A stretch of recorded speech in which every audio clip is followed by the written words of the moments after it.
जय श्री गणेशाय नमः। ओम नमः शिवाय।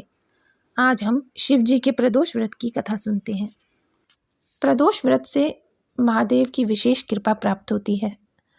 प्राचीन काल में एक गरीब पुजारी हुआ करता था।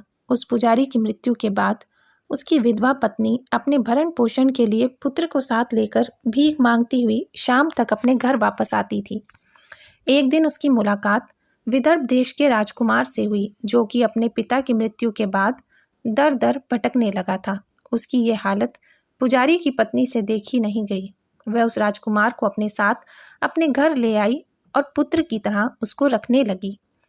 एक दिन पुजारी की पत्नी अपने साथ दोनों पुत्रों को शांडिल्य ऋषि के आश्रम में ले आई और वहां उसने ऋषि से शिवजी के प्रदोष व्रत की कथा और विधि सुनी और घर जाकर वह भी प्रदोष व्रत करने लगी। एक बार दोनों बालक वन में घूम रहे थे। उनमें से पुजारी का बेटा तो घर लौट गया, परंतु राजकुमार वन में ही रह गया। उस राजकुमार ने गंधर्व कन्याओं को क्रीड़ा करते हुए देखा तो उनसे बात करने लगा। उस कन्या का नाम अंशुमति था।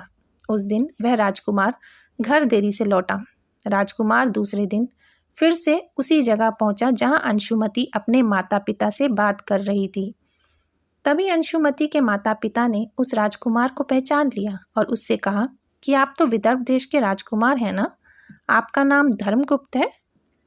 अंशुमति के माता पिता को वह राजकुमार पसंद आ गया और उन्होंने कहा कि शिवजी की कृपा से हम अपनी पुत्री का विवाह आपसे करना चाहते हैं। क्या आप इस विवाह के लिए तैयार हैं? राजकुमार ने अपनी स्वीकृति दे दी तो उन दोनों का विवाह संपन्न हुआ।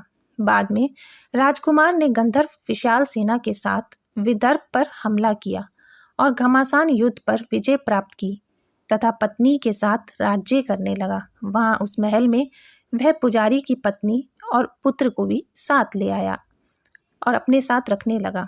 पुजारी की पत्नी और पुत्र के सभी दुख व दरिद्रता दूर हो गई और वह सुख से अपना जीवन व्यतीत करने लगे। एक दिन अंशुमति ने राजकुमार से इन सभी बातों के पीछे के कारण और रहस्य पूछा। तब राजकुमार ने अंशुमति को अपने जीवन की पूरी बात बताई और साथ ही प्रदोष व्रत का महत्व और व्रत से प्राप्त फल से भी अवगत कराया। उसी दिन से प्रदोष व्रत की प्रतिष्ठा व महत्व बढ़ गया और मान्यता अनुसार लोग ये व्रत करने लगे। कई जगहों पर अपनी श्रद्धा के अनुसार स्त्री पुरुष दोनों यह व्रत करते हैं। इस व्रत को करने से मनुष्य के सभी कष्ट और पाप नष्ट हो जाते हैं और मनुष्य को अभिष्ट की प्राप्ति होती है। जय महादेव।